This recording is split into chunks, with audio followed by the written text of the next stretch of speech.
Hello viewer, this is Worldview on Spectrum TV. From Washington to Yaoundé and across Asia, the world's political landscape continues to shift. In the United States, a potential breakthrough, Washington and Beijing have agreed on a framework for a trade deal, setting the stage for high-level talks between President Donald Trump and Xi Jinping later this week.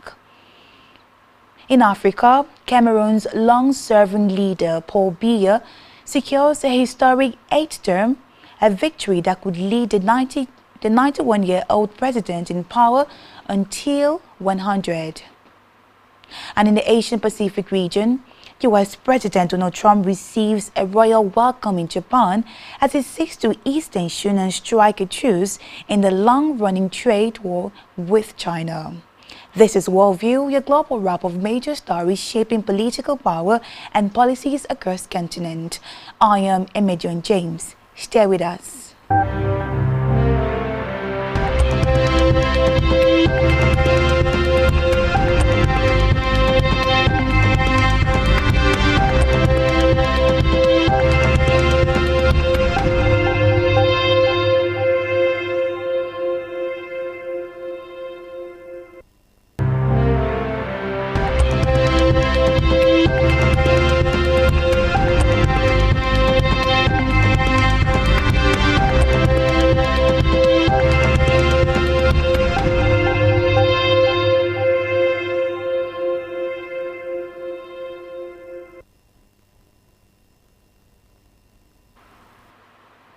Many thanks for staying tuned.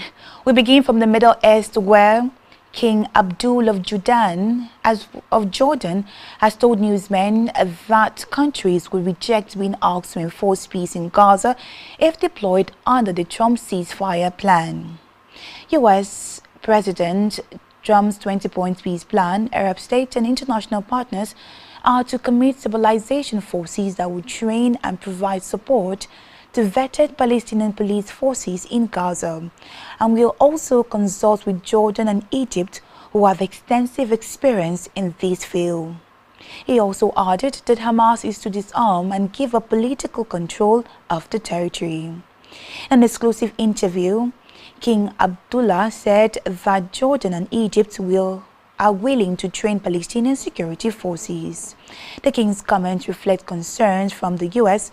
and other nations about being dragged into a continuing conflict between Hamas and Israel, or Hamas and other Palestinian groups.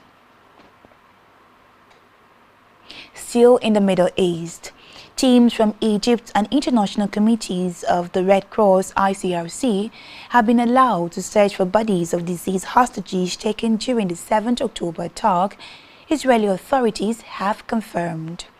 The Israeli government said the teams have been permitted to search beyond the so-called Yellow Line in the area controlled by Israel Defense Forces IDF in Gaza. Separately on Sunday, Israeli media reported that Hamas members had also been allowed to enter the IDF-controlled area of Gaza to aid the siege alongside the ICRC teams. Meanwhile, Hamas has transferred 15 out of 28 deceased Israeli hostages under the first phase of a U.S. brokered ceasefire deal, which requires it to hand over all hostages' bodies. The group said it is now coordinating with Egyptian authorities. Also, Donald Trump has warned Hamas to start returning the bodies quickly, or the other countries involved in this great peace plan will take action.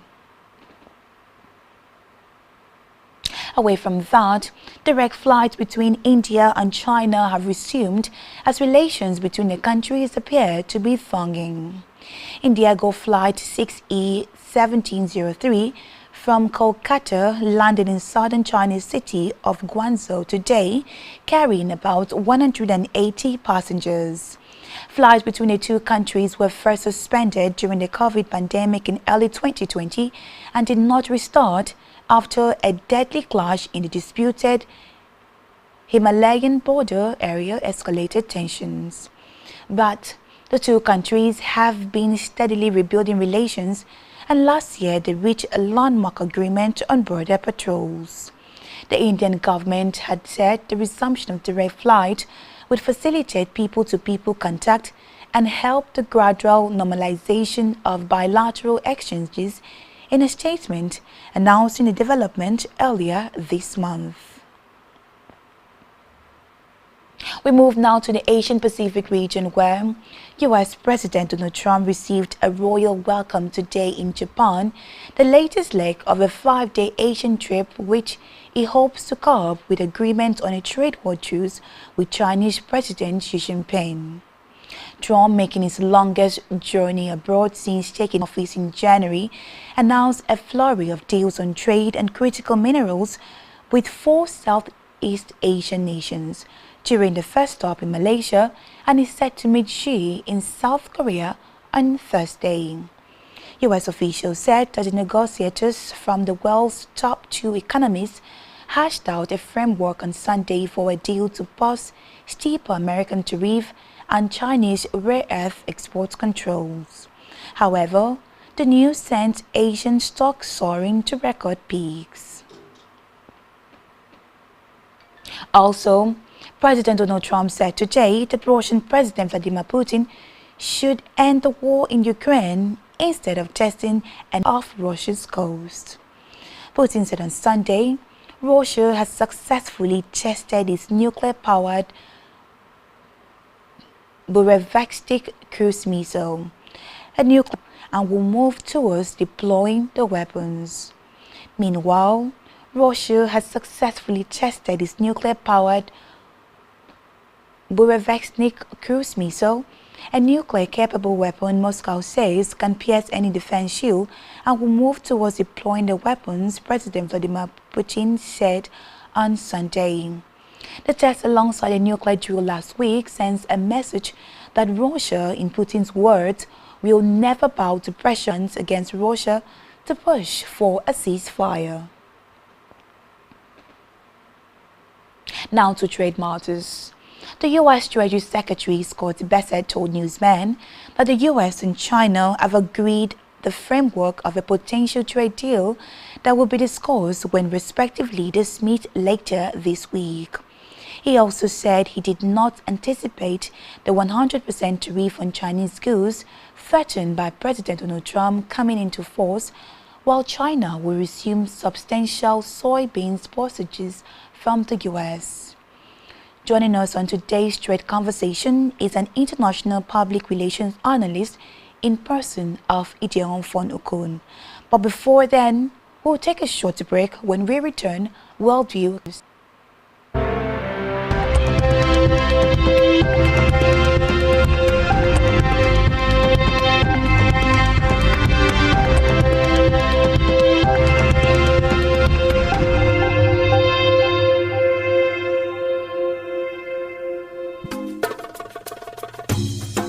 Your horizon is what every living being not only genuinely desires, but heartily pursues and intentionally invests in. For in the giving being not only genuinely desires, but heartily pursues and intentionally invests in. For in the gathering of men, only those whose minds are in tune with the dynamics of the past, present, and future innovations, inventions, politics, and governance are respected. We are Spectrum Television, and broadening your horizon is our obsession.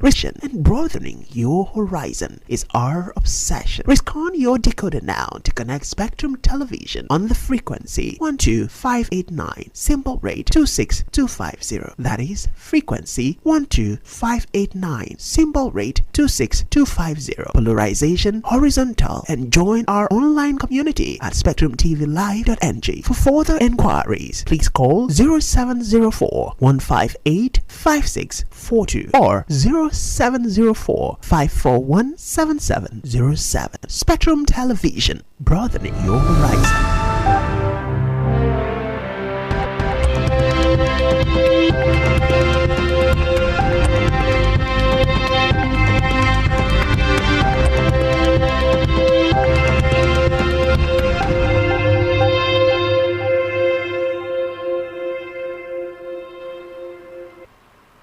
Many thanks for joining us. This is Worldview on Spectrum TV. We are actually talking about the recent Trump's visit to the Asian nation. And as today, Trump headed to Japan still on trade war dispute to be resolved. Now, right about now, we'll be joined by a public international analyst who will give more insight on Trump's visit to the Asian nation. Hello, sir. Good afternoon and welcome to the show. Thank you very much, Amanda. Thank you once again for inviting me. I can hear you clearly. Okay, so let's hit the ground running. Trump landed in Malaysian capital Kuala Lumpur as a summit for the Association of Southeast Asian Nations, or ASEAN. It began yesterday and he then proceeded to Japan today, and finally he will head to South Korea to meet with Xi Jinping. Now, the question here is, what is the strategic significance of Trump choosing to visit Malaysia at this time? Thank you very much, Emedio. Malaysia happens to be, this is first visit to Malaysia as a sitting as a president, and the meeting happened to coincide with the Asian meeting. You understand? Foreign policy, it has to do with approaches and strategies and mechanism any country, middle power, superpower, uses to establish its national interest, whatever that might mean to them. So whether by shuttle diplomacy President Trump has used to effect this visit, and then the agreement that has been made along the line is part of the American first US foreign policy. Okay, and hello. Can hear you. Yes, Okay. yes, please. And it's also one of the ways to pursue its relative gain regarding American hegemony in the Indo-Pacific region, countering China. To be specific, countering China in regards to the region. China is not part of ASEAN; it's rather a partner to the Association of the Southeastern Asian States. Thank you very much. What are the key economic or security issues do you think will dominate their discussion between the both leaders, and what might this visit signal for the future? Regarding security issues, one of the achievements President Trump has been able to accomplish in this visit has been signing the Cambodia issue. There's been a conflict right before now. Trump brokered a peace between India and Pakistan, still around the Asian region, and currently with the signing of the Asian peace between Thailand and Cambodia. We can recall, despite the current Israel-Palestinian issue, which has raised, Malaysia is largely a Muslim country, okay, while the United States is West. Despite these differences, they have been able to, keep their strategic, keep their ideological and religious differences at bay. One of the strategic topics that overheated this conference, this meeting, was rare earth minerals. America needs these minerals to fund their research, fund their military, and all of that. Perhaps this is a win-win for either countries.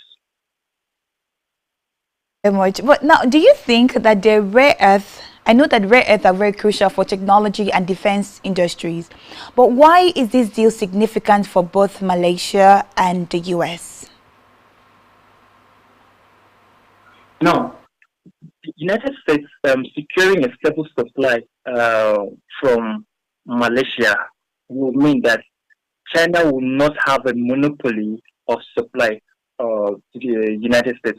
Understand that this is in fact a national security issue, and the United States and China have not been at bat especially with the recent rise of theoretical rise of China.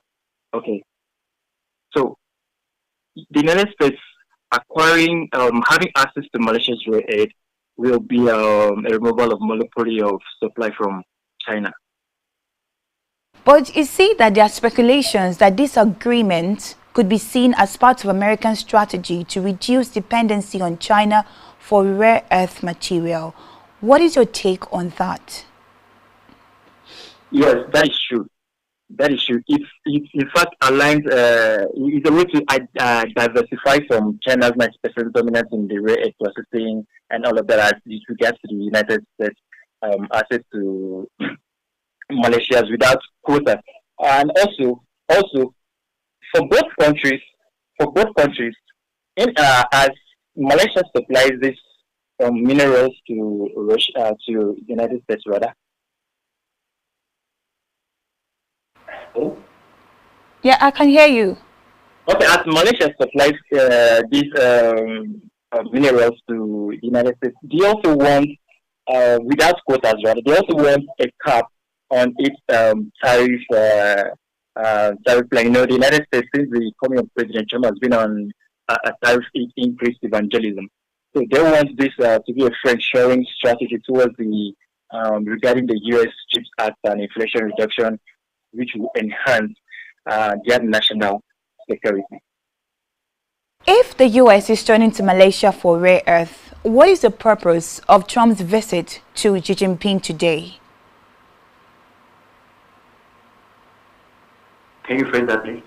If the U.S. is turning to Malaysia for rare earth, and we can also see that China also possesses a certain amount of rare earth, what is the purpose of Trump's visit to Xi Jinping's, that is China's president today? What's the purpose of the visit?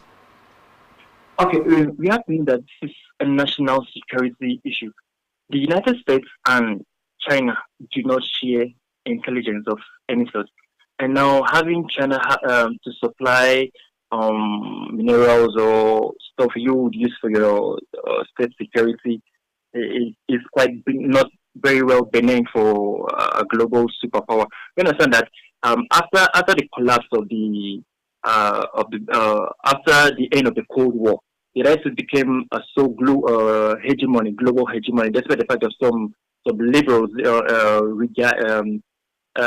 do posit that there is actually no global hegemony. Both countries are superpowers and do not trust each other, which is typical in international relations. Great. But this is it also. Today, right, U.S. Treasury Secretary Scott Bessent said that U.S. have reached a substantial framework of trade deal in China. Now, this could lead to the U.S. avoiding or before initially, Donald Trump said he was going to impose 100% tariff on Chinese goods. But because of this meeting, Bessent said that this could be avoided. But this is it. When Bessent said substantial framework, what do you think he meant by that?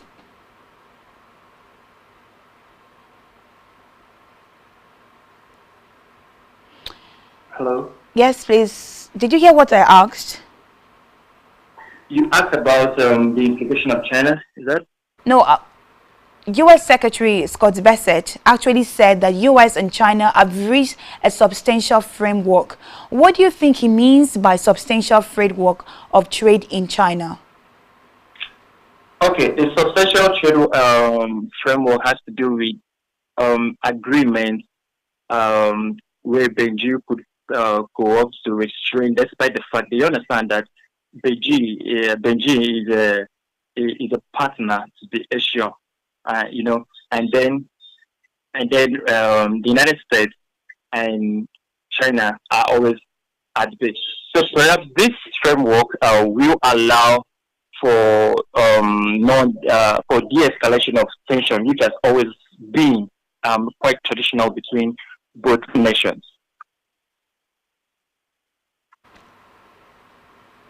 Thank you so much, Idionfon. Let's still stay on the rare earth discussion. How do you think China's leadership will react to the rare earth agreement between the U.S. and Malaysia? Well, China will see very well, will see this as a direct challenge to its monopoly, no doubt about that. And then they might choose to respond with diplomatic pressure on Malaysia. For instance, they can choose to use economic incentives or even warning to accelerate its diversification efforts. Okay. And also at the same time, regarding you just spoke of the U.S.-China trade framework, right? Beijing could at the same time hope to restrain itself from any escalation, which could lead to they will try to maintain a balance of power. They will try to maintain a balance of power, yet still within the Asian Pacific. On Thursday, Donald Trump will be visiting Xi Jinping. How successful do you think this meeting will be? Do you think that this might be another Trump and Putin meeting in Alaska repeating itself? Well, somehow the shuttle diplomacy is going in a positive way since President Trump took on power, visiting several countries, including Israel and now Malaysia, and then with the Asian Association during their conference, which is ongoing. This could set stage for talks with President Trump and President Xi Jinping. Perhaps with the United States and U.S.-China trade framework, we could have something positive coming out of it. And I said that whatever these two states are doing is practically based on their interest. Either a zero-sum game or win-win. Either ways. Let you go. We can see that Trump and Xi Jinping, they have a good relationship, according to the both of them, with Vladimir Putin. Do you think that they would use this meeting to persuade Russia to broker a peace deal or a ceasefire in Ukraine, considering their relationship? Somehow, within this scholarship of international relations, we've been arguing, taking a look at the recent increase in tariffs by the United States on its allies and then on other countries, and then perhaps it could move, including China, that this move could move China closer to Russia. Okay, now to take a look at it, it is possible that one of the talks that will be on the table will be security, will be European security. The Ukraine-Russia war, and somehow with the relationship as things are going, I believe that China somehow might become, despite the fact that China has not voted in the United Nations within the UNSC, voted Russia as the aggressor. Either it abstains or it has never voted Russia as the aggressor. You understand? So it is possible that this will be on table towards European security. Towards ending of the Russian-Ukraine war. Thank you so much, Idiom Fonokun, for being a part of Worldview today. Thank you very much, Amelia. Glad to be here. Let's move now to Africa, where Cameroon's President Paul Biya has been re-elected for an 8th term that could keep him in office until he's nearly 100. Now, this is according to official results announced today by the Central African country's Constitutional Council. This year, his strongest challenge came from Issa Chiroma Bakari, a former government spokesperson and employment minister in his late 70s, who broke grounds with Biya earlier this year and mounted a campaign that drew large crowds and endorsement from a coalition of opposition parties and civic groups. Still in Africa, Mali has suspended schools and university classes throughout the country for 2 weeks from today due to a fuel shortage, the government said late on Sunday after an Al-Qaeda-linked insurgent imposed a blockade. Jamaat Nusrat al-Islam wal Muslimi militant announced a blockade on fuel imports to their landlocked West African country in early September and have since attacked convoys of fuel tankers attempting to enter the country or reach the capital. Analysts have described the fuel blockade as part of a pressure campaign on Mali's military-led government by militant groups who wants to cut off the country's economic oxygen. Some fuel stations in the capital, Bamako, have closed. Unable to fill their tanks, residents have resorted to walking, attempting to find motorcycles, taxis, or staying home. News of the school closure followed an announcement on Friday that Russia, which has moved to deepen ties with Mali in recent years, would deliver between 160,000 and 200,000 metric tons of petroleum and agricultural products. In a separate development, King Charles today will unveil a memorial dedicated to lesbians, gay, bisexual and transgender military personnel, marking his first official engagement in support of the LGBTQ community. The government-funded open letter memorial is designed to honor those currently serving and commemorate veterans affected by the British military ban on LGBT officers, which was lifted in 2000. Now, this is 33 years after male homosexuality was partially decriminalized in England and Wales. A bronze sculpture, it resembles a crumpled freestanding letter containing words from personal messages that were used as evidence to incriminate individuals. Charles, the Commander-in-Chief of the British Armed Forces, is expected to lay flowers at the National Memorial Arboretum in Staffordshire. Lastly, on Worldview today, French media say the two suspects have been arrested over the theft of precious crown jewelry from Paris' Louvre Museum. The Paris prosecutor's officers said one of the men had been taken into custody as he was preparing to take a flight from Charles de Gaulle Airport. Items worth $76 million and $120 million were taken from the world's most visited museum last Sunday, when four thieves wielding power tools broke into the building in broad daylight. France's justice minister has conceded security protocols failed, leaving the country with a terrible image. The Paris prosecutor's office said in a statement that the arrest had been made on Saturday evening without specifying how many people had been taken into custody. One of the suspects was preparing to travel to Algeria, police sources have told French media, while it is understood that the other was going to Mali. According to reports in French media on Sunday, DNA found at the scene of the robbery led to the identification of one of the suspects. The gang left behind a number of items, including gloves and a high-vis jacket. Meanwhile, it has previously been reported that the dropped crown that once belonged to Empress Eugenie, the wife of Napoleon III. The Paris prosecutor criticized the premature disclosure of information related to the case, adding that it in that effort to recover the jewelries and find the thieves. The thieves reportedly arrived at 9:30, shortly after the museum opened to visitors. And that's it for this edition of Worldview, where we bring you stories shaping conversation across the globe.